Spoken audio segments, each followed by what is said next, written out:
episode 404. I want to drop a little video. I want to say welcome back to my channel, to my subscribers and my repeat viewers. Welcome to the channel. If you're new to the channel, I ask that you're viewing this video and you haven't subscribed to the channel, that you please subscribe. If you're feeling the content, please like, share, and comment as well.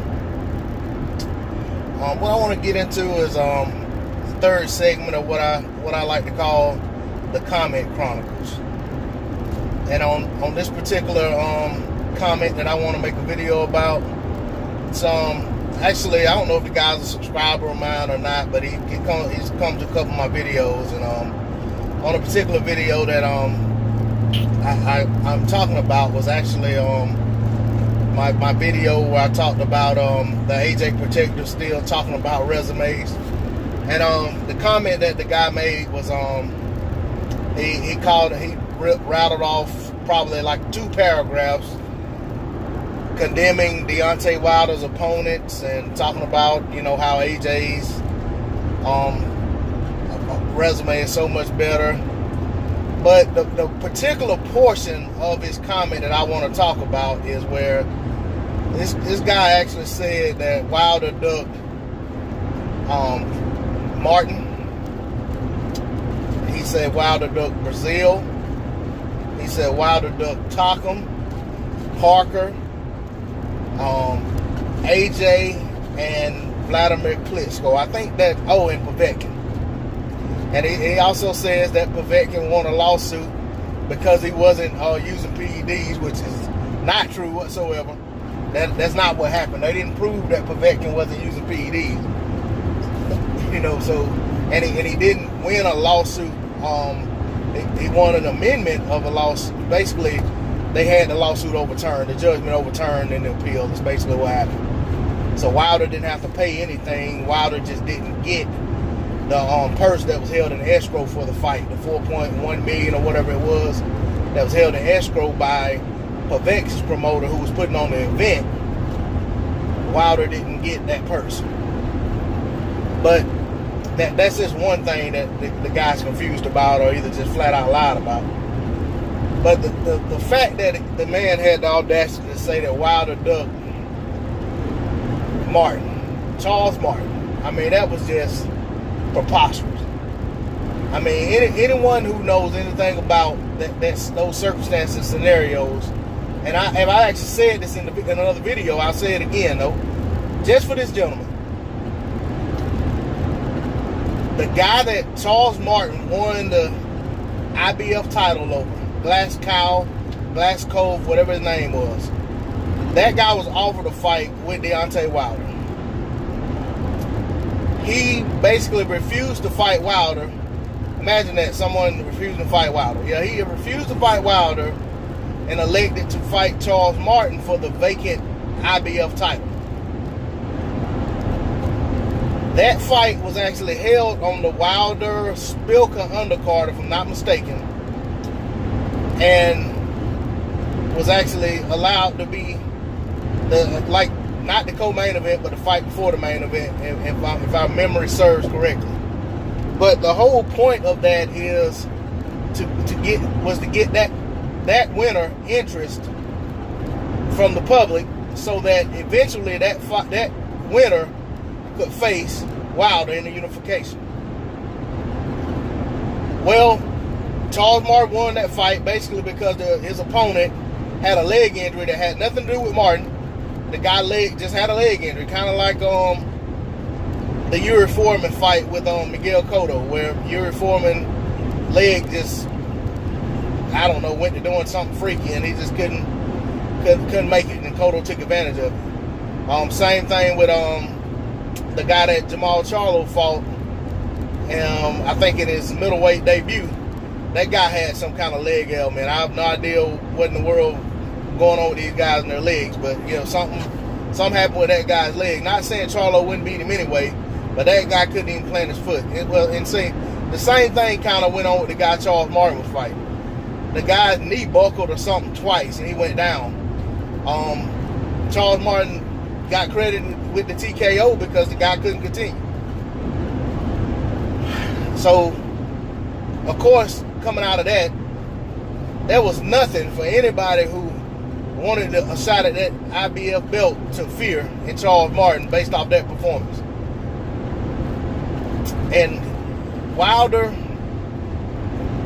offered Charles Martin a fight, and basically what happened was Eddie Hearn came in and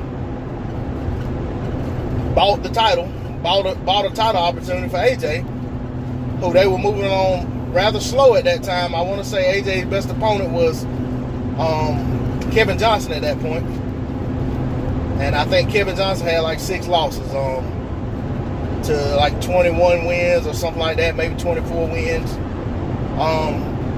And then all of a sudden, when Charles Martin got a title, then all of a sudden AJ wanted a title shot. You know, they had all kind of confidence then. They wanted AJ to go for a title shot. So yeah, that's the way it went down.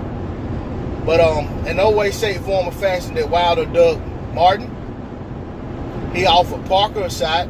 Parker declined. So there was no duck there. With Klitschko, that was Shelly Finkel doing all that talking about Wilder's just a baby and he don't need to be rushed into a Klitschko fight. But at the same time, what you guys fail to realize is Shelly Finkel was also Klitschko's manager or co-manager or whatever it was. He had some kind of vested interest in Klitschko. So it was kind of a conflict of interest for him in a sense that, you know, for him to have, because Shelly Finkel didn't have affiliation with a lot of fighters at that point. So if he only has 5 guys he's working with, it may not be in his best interest to have 2 of those guys fight one another. Where, you know, one of them knocks the other one off, and then, you know, that kind of hurts the stock of that guy. So, you know, there was a reason, in my opinion, that's the reason Finkel didn't really want Wilder rush into that Klitschko fight. But at the same time, maybe Finkel didn't think he could beat him. Or maybe Finkel didn't think Black could beat Wilder. I don't know what it was, but that was Finkel's talking. Wilder's on record as saying that he feels like this was at this time. He was on record saying he feels like he could beat Klitschko at any point and wanted to fight. And they actually were talking about making a fight after the Tyson Fury fight. But what happens? Tyson Fury beat Klitschko. So that never materialized. And after Fury beat Klitschko and then the rematch fell through because Fury had his issues, Klitschko kind of stepped away from the sport. So we know the history there. Not going to go into it too deep, but we know the history. So that's already dispelled Parker, dispelled Klitschko, dispelled Martin. You talking about Wilder duck Tockham. I've never seen anywhere where Tockham was trying to make a fight with Wilder and Wilder declined. I mean, Tockham's not someone to even be trying to duck. I mean, what's Tockham done? Tockham's best win to date still is a win over Mike Perez. Mike Perez is now fighting at cruiserweight because he really couldn't cut it at heavyweight. Mike Perez, the Cuban that wears the Irish trunks. I think his moniker is actually Irish Mike Perez. So, that's Tockham's best win to date. Nothing Tockham has accomplished would make any solid heavyweight hesitant to get in the ring with him. I mean, Tockham's pretty basic, standard issue, straight up and down heavyweight. Ain't nothing special about him whatsoever. I mean, he's durable. He up until Chisora knocked him out. I mean, he showed some serious durability. He could take a beat, and he give back. I ain't gonna say he give as good as he take, but he can take. He's durable, and he can put up a good fight. But he's by no way, shape, form, or fashion some top tier heavyweight, regardless of what kind of rankings he had at the time he fought AJ. I have no idea how any of these guys get the rankings they get, to be honest. But let's move on. You know, he talked about Dillian White. Wilder ducked Dillian White. In what alternate universe did that happen? Wilder was heavily pursuing the AJ fight, just as he was up until he finally said he's going to move on. He fought Tyson Fury. Well, he signed to fight Tyson Fury. And Eddie Hearn decides, well, let me let you fight my other heavyweight. You know, decided to put Dillian White out there as a smoke screen or a deflection or whatever you want to call it to occupy Wilder so that AJ doesn't have to deal with him. Which to me is insane, considering if he really felt AJ could beat Wilder, AJ one fight away from being undisputed. There Wilder sits with that WBC belt, and they think that they say that AJ could beat Wilder in 3 rounds. Why in the world would you try to push Dillian White out there to fight Wilder? Why not let AJ go ahead and get them 3 rounds of easy work in and come undisputed? You know, so, I mean, that's a rhetorical question, by the way. But my point is, Wilder didn't want to fight Dillian White because that would have been caving in to what Eddie Hearn wants, when Eddie Hearn won't give him what he wants. He wants the AJ fight. Eddie Hearn didn't want to give him the AJ fight. He wasn't going to take what Eddie Hearn wanted to give him, just, you know, with no guarantee. He said multiple times, this was over a year ago, he'd gladly fight Dillian White if Eddie Hearn would put in the paperwork that if he beats Dillian White, he gets a guaranteed shot at AJ. And they could kind of make it, you know, go ahead and work that deal out ahead of time. Eddie Hearn would not agree to that. And everything since that has just been a waste of time, with Dillian White basically using Wilder's name to drum up interest for himself in the heavyweight division to get attention. Wilder told him, beat Ortiz, I'll give you a fight. Dillian White declined. The WBC said, beat Ortiz and you become Wilder's mandatory. White declined. So I don't want to hear nothing else about Dillian White and about Wilder supposedly ducking Dillian White. That's foolhardy to believe. As for Povetkin, I already touched on it. Wilder was signed to fight him. Weeks out from the fight, Povetkin popped dirty. WBC said, we're not going to sanction the fight. You can't fight him. Move on, fight somebody else. Wilder obliged because he wanted to keep his title. Blame somebody for that. Blame Povetkin. Why is he popping dirty? Why is Povetkin failing drug tests?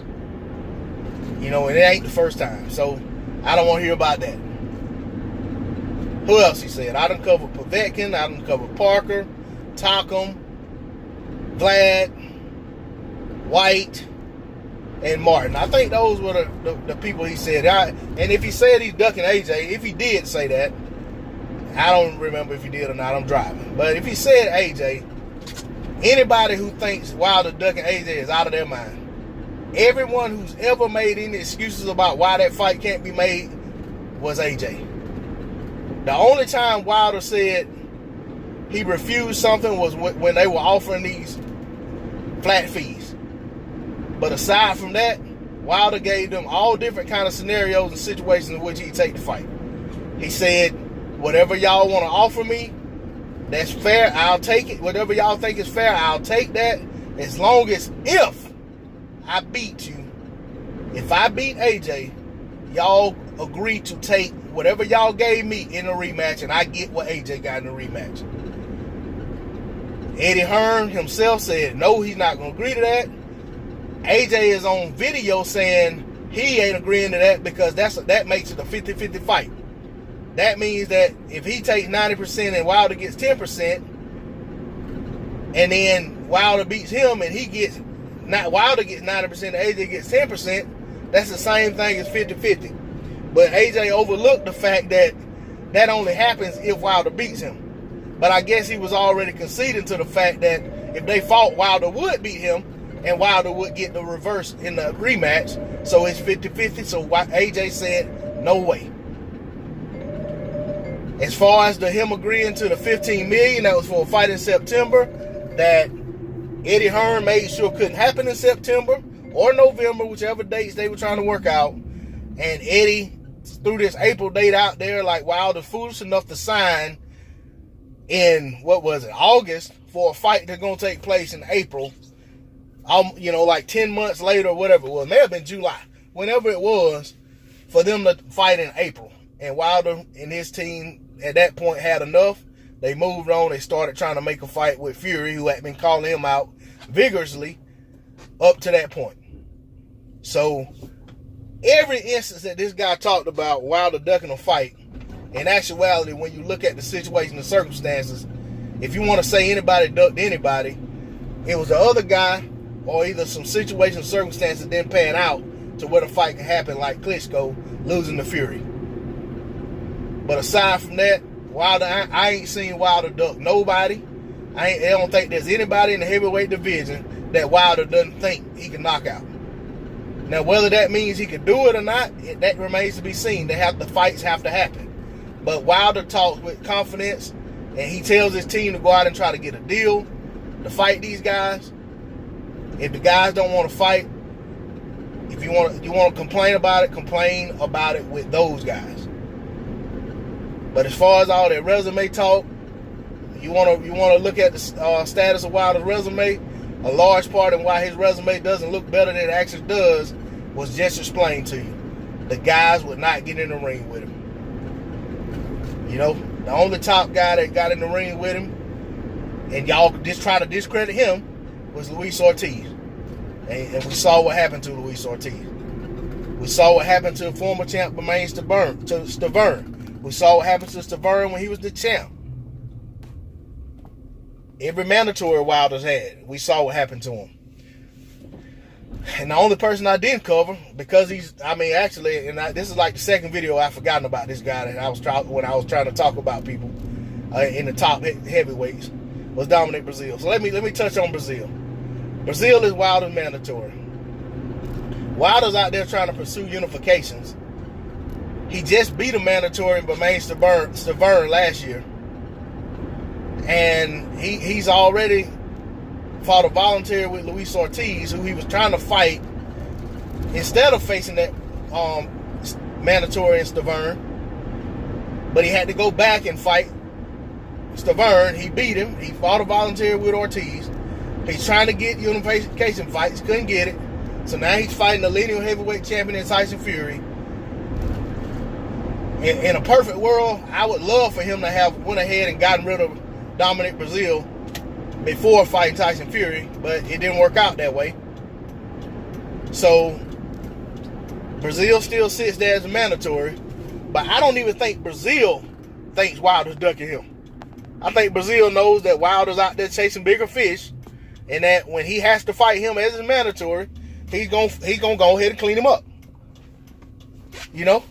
So it blows my mind that you guys out here saying that a guy ducked somebody, but the guys who you're saying that he ducked aren't even saying that he ducked him.